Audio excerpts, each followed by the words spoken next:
Hello and welcome back to the channel. Today I'm going to be taking you on a tour of all of my art books. But before I jump into that, I'd just like to say thank you for all of the new subscribers. Because just last month I only had like 5, so it's a pretty crazy jump in subscriber count. About these books, most of them I got at library book sales, so used, very, very cheap.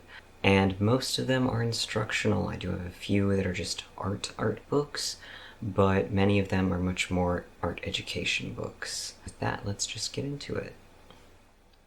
So, I knew I had a lot of art books when I decided to make this video, but I was not anticipating exactly how many I actually ended up having, and I ended up with quite a terrifying mountain of books. So this could take a bit. One of the ones I left out of the tower was this one, because I'm currently working through this one. This is by Mini Small, and it's just a book of sketchbook prompts, and you work through it from simplest to most complex. And I've been enjoying this a lot, actually. I don't always enjoy prompt books or prompt lists. This is kind of the exact right balance between a very open prompt that you can do whatever you want with, kind of, or you can really use your imagination with, which is what I like, and the ease of being told kind of exactly what to do. It's like the perfect in-between, so it's very easy to keep up with it, but the prompts aren't so restrictive that I find it annoying or boring. So I've been enjoying that a lot, and I have been thinking about making a video on it. This is a pretty old book, clearly, but it's a book of Art Nouveau objects and paintings and all that. I really like Art Nouveau, and it's a beautiful book with like history and all that, and lots of photos and things, and lots of stuff by all different Art Nouveau artists and architects and furniture designers and things like that. And so I find it really, really inspiring, and I really, really like this book. Art Nouveau glasswork is one of my favorite things. I find this book very, very inspiring. And I just love the layout of the book itself, how the book itself is Art Nouveau, not just its subject matter. I will admit it has a smell, though, because it's pretty old, and it does kind of stink. But it's worth it. Oh, and this is the cover, which is really, really beautiful. I really love the cover on this. This is... It's an art book, but it's not really about the kind of art that I do. It's clearly a calligraphy book, but I find it very inspiring. It's got all kinds of information about calligraphy and examples, and I do occasionally like to include lettering in my art. And so, and like medieval illumination is a huge inspiration for me, and you can see that here. And it talks about like all kinds of stuff like framing it and all kinds of tools and things like that. That one's cool. Not really a fine art book in the classic sense. I'm gonna go through these fairly quickly because there is a lot of them. This is Hawthorne on painting. It doesn't have pictures or anything because it's basically the lectures by this guy Hawthorne, and they were collected by I'm pretty sure his wife after he's died, and published, and I am planning on reading this very, very soon. So this is a more of a art philosophy or art education book than an inspiration or pretty book. Of course, we have Steal Like an Artist by Austin Kleon. This is one of the best little books I think you can get on art, especially for like its size. And it's not instructional, really. Again, it's more about pushing your artistic philosophy forward. But I think that's really important. So I do think everybody should read this. Even if you don't buy it, you should like check it out from the library or something. This book, the Chinese Brush Painting Bible, is a great little book. I love looking through it. It's so cute, and the instructions are really clear. I hate opening it because it makes a horrible noise.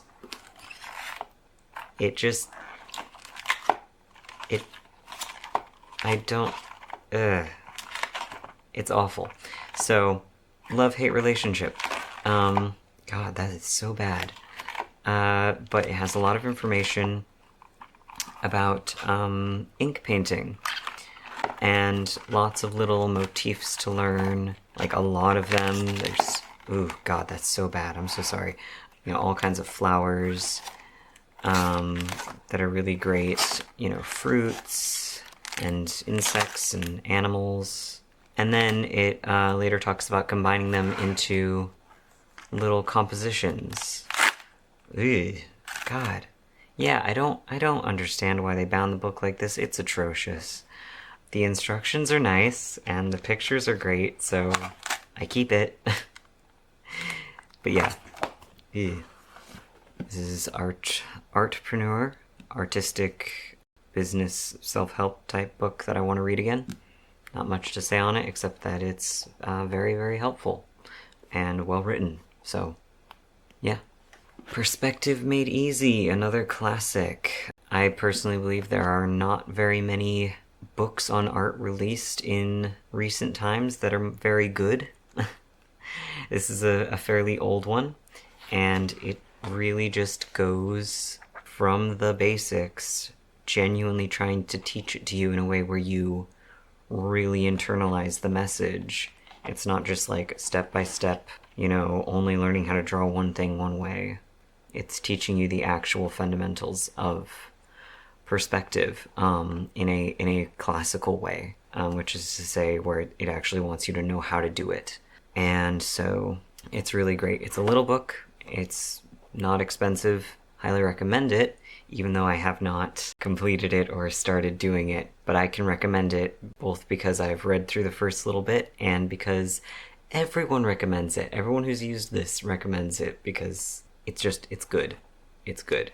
We are ignoring the new sleeves. It is a different day. This is The Human Machine, The Anatomical Structure and Mechanism of the Human Body by George P. Bridgman. It's a book I got fairly recently, and you can see it just sort of breaks down the human body into simple structures that make more sense, you know?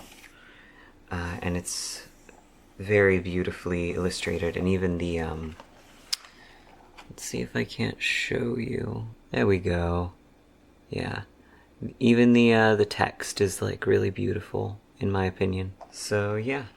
This is a used copy, so it's kind of falling apart, but there's that. I'm excited to use this and learn from this. Werner's Nomenclature of Colors, adapted to zoology, botany, chemistry, mineralogy, anatomy, and the arts. This is not really an art book. It's a scan, reproduction, whatever you want to call it, of a book of colors and their descriptions and pictures. This is a historical book, and it's really beautiful, but the descriptions of the colors are just really nice. You know, it's just a very relaxing book to look through, and I find it quite inspiring just to have all of these word associations. We have Nicolaides, The Natural Way to Draw. I've flipped through this a couple of times. I'm not sure where I got this, to be honest. Could have been a library book sale. I've flipped through this a couple of times. I do think it would be interesting to actually attempt to really use it as a method of learning, but I haven't gotten around to it. Be good to do at some point. Haven't done it yet. This is Pop Painting by Camilla D'Erico, and it is about oil painting and specifically in the pop surrealism style, which I enjoy. I enjoy her work, and as you can see, it's full of very beautiful pictures. But the instructions in it are very, very good. I haven't had the opportunity to learn oil painting just yet, but I can tell that this is actually quite a good resource for learning how. And she specifically uses water miscible oil paints. I don't see how the instructions would work any worse for regular oil paints or the like. But yeah, little tutorials, really good explanations. She talks about the creative process as well, and all of that. So it's a great book, and a very beautiful one as well. The Atlas of Human Anatomy for the Artist. There's no the, by Peck, I guess. This book is a very old anatomy book. It says right here, property of Benjamin W. Smith, Washington State Patrol Crime Laboratory, Public Safety Building, second floor. So, yeah. But it has all of these pictures and more of them breaking down in these really nice spreads that are very beautiful. And just a lot of really good information. I will say, a problem when you get older anatomy books, I'm not sure if it's this one, because I do have a couple, is that they can have some outdated language in them, unfortunately. They either don't cover how to draw different features, or it's not super palatable when they do. So that's an unfortunate reality.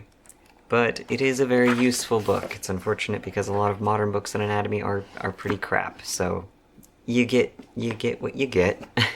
We have An Atlas of Anatomy for Artists by Fritz Scheider. 189 plates, enlarged, revised edition with 85 new plates from Leonardo, Rubens, Michelangelo, Muybrig, Vesalius, etc. But we've got some historical photos.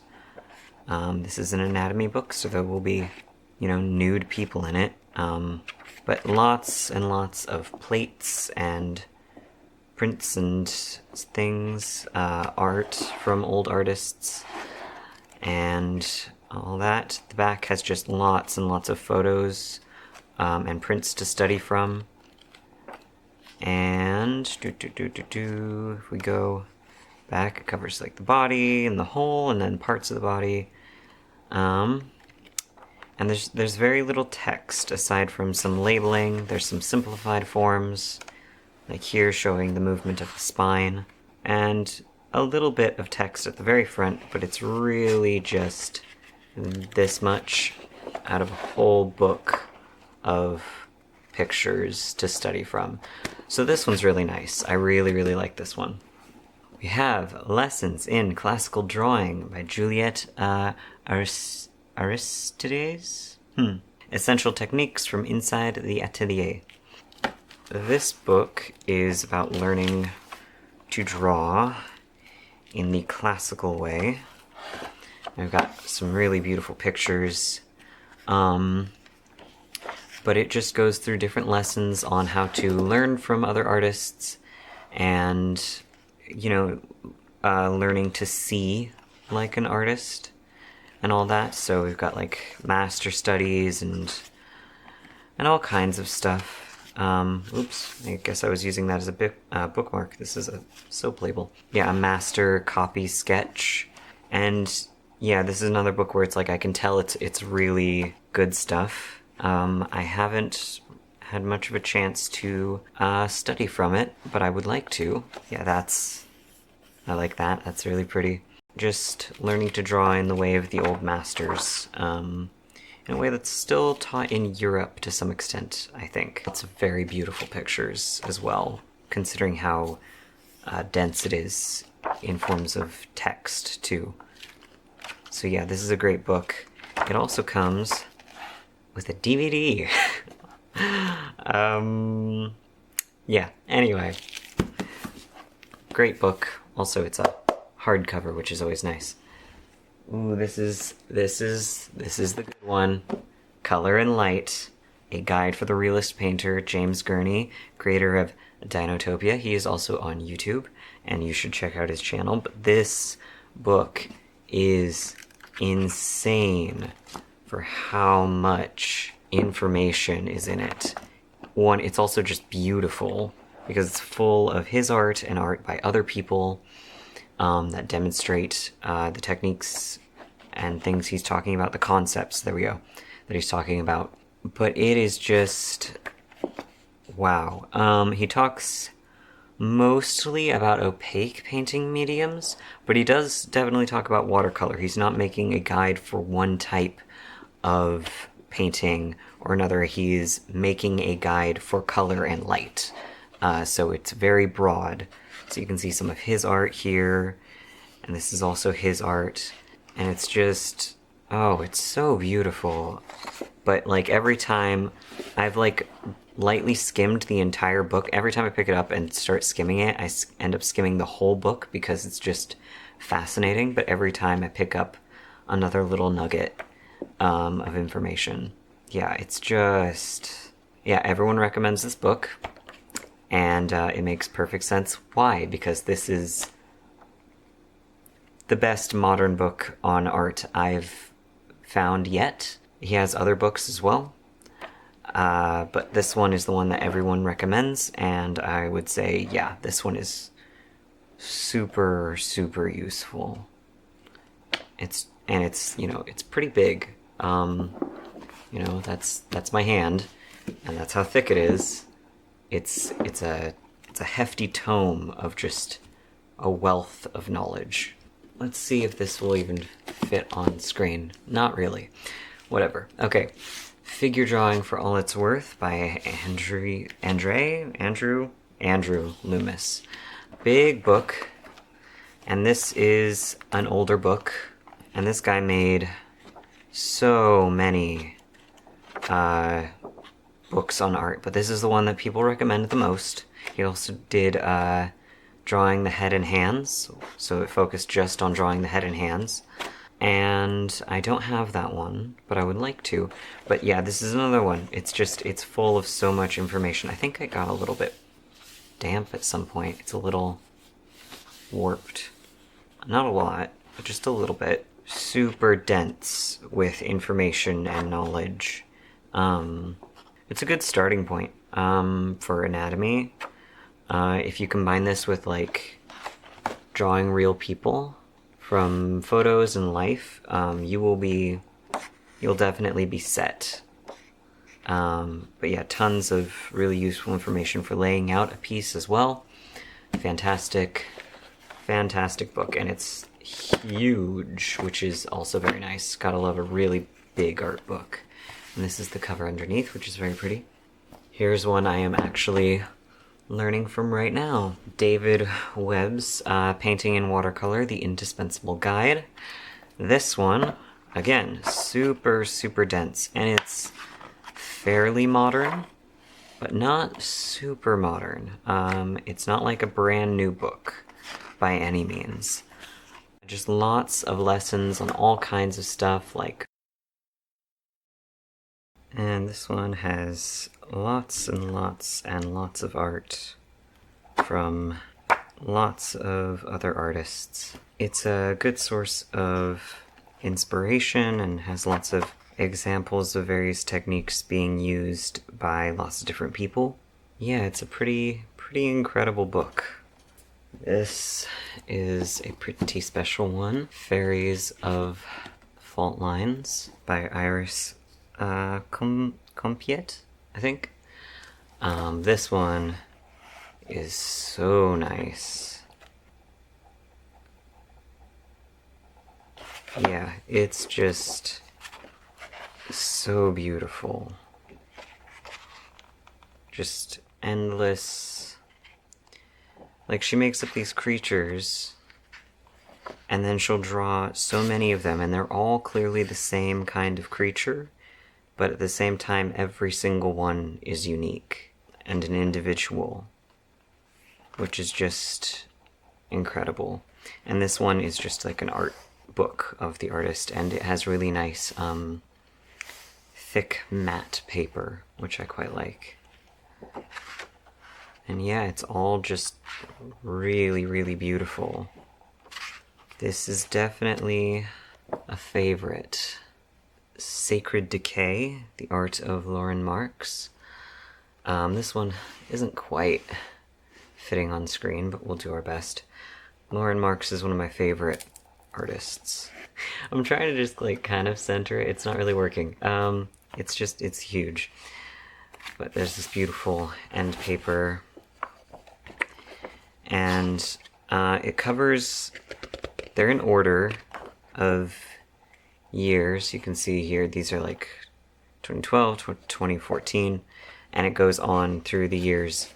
And so you can flip through this book and actually like see the art style progress. So you start, when it starts out, they're darker and moodier, and then as time passes, this is actually great. Here's a fox, right? And here's another fox, and this one's so much more colorful. And of course, the art's a little dark. It's not for everyone, but I just think it's so beautiful.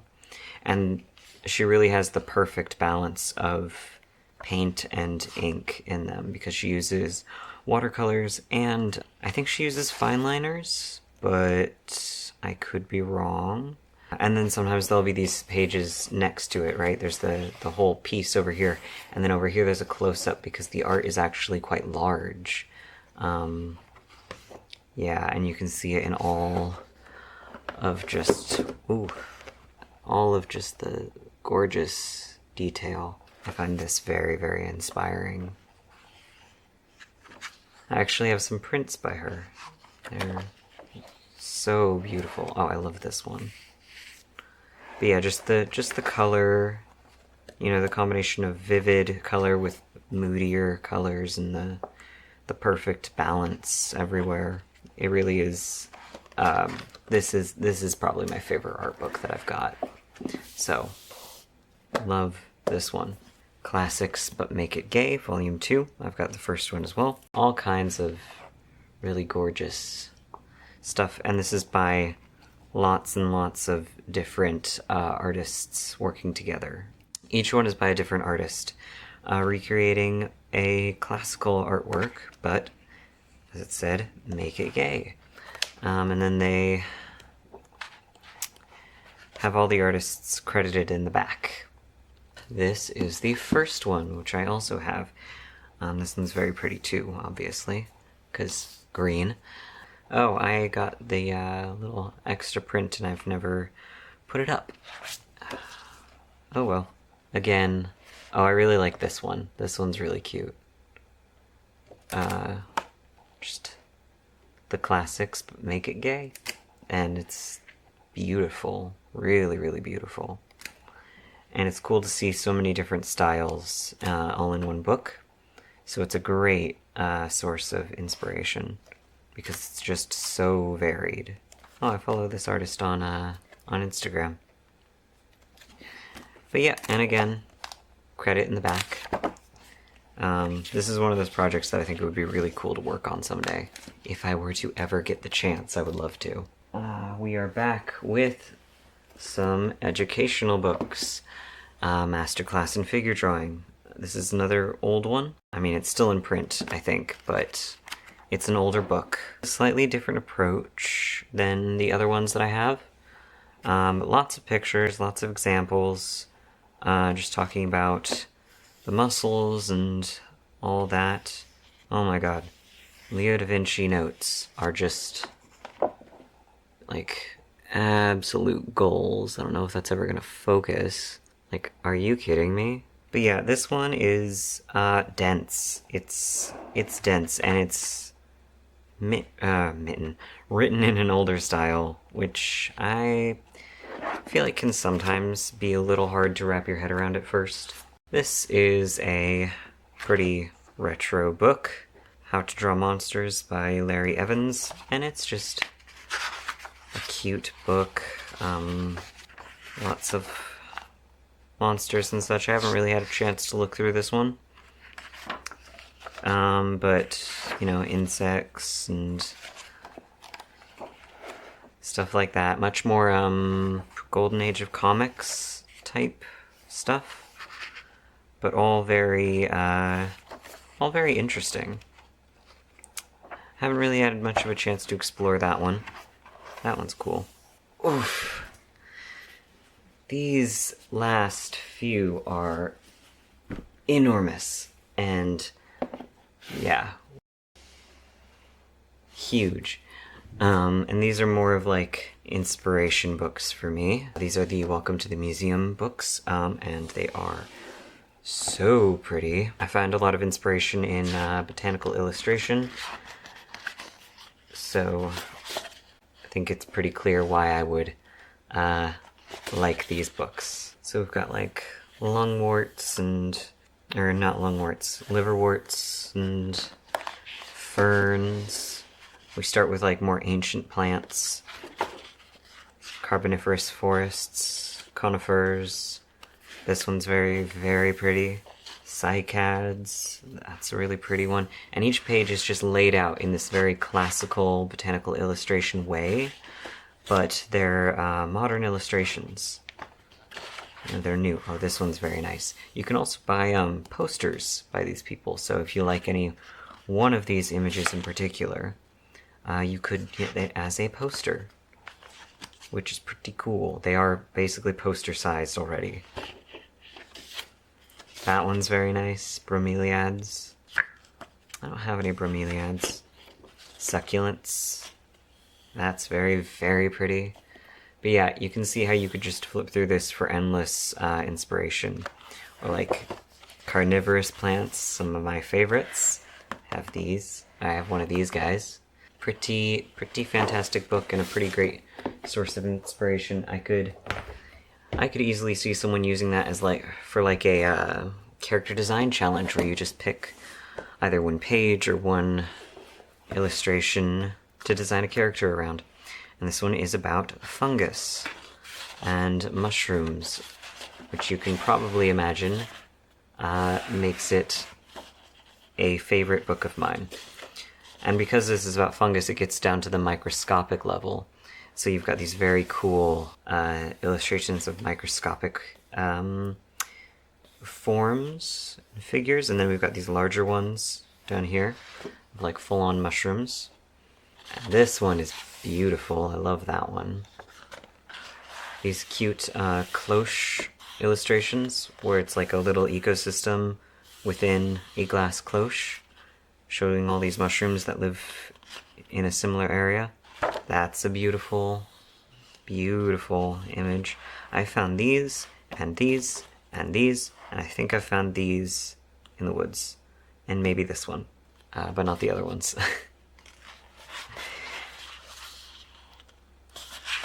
Oh man, I could stare at these all day. Like, come on, it's like when you would get those science books that you wanted to stare at endlessly as a kid, but I don't know, it's better. But yeah, that's this guy done. The final one, this is a storybook, but it is so densely illustrated. So Anna McCaffrey with Richard Wood's A Diversity of Dragons, illustrated by John Howe, or John Howie, I'm not sure. This is another enormous, basically poster-sized book. But it is completely stuffed to the gills with illustrations of dragons, and it is a huge variety of different styles of dragons and all that.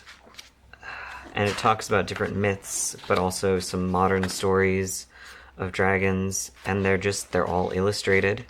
They all have at least one picture to go along with them. Very old school fantasy novel cover type stuff. Or it also kind of reminds me, some of it, of some Magic the Gathering cards I've seen. Like, there are silly ones, and there are huge full-page spread illustrations, and just It's incredible. Let's see if I can't find one of my favorites. Oh, I love that one. Mostly just because of the foliage, though. Let's see. Oh, that one's nice. I like that one. It's hard to show this one because it's just so huge. That one's really cool.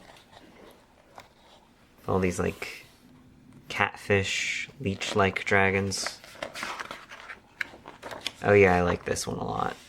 Oh yeah. That one's cool. But yeah, this one is another favorite for inspiration for me. I really like drawing dragons. I don't do it very often, but when I do, it is a lot of fun. There we go, that one's really cool. And you can see these big dragons and this tiny little boat all the way down there. That is everything. That is all of my art books. Every single one of them. As far as I know, who knows? Maybe there's more hiding somewhere. Alright, I hope you enjoyed that. If you did, feel free to like, subscribe. Of course, as always, you can leave a comment if you're feeling saucy. And if you'd like me to make a more in-depth review of any of these individual books, let me know and I'd be happy to do so. I hope you have a great day and I will see you next time. Bye.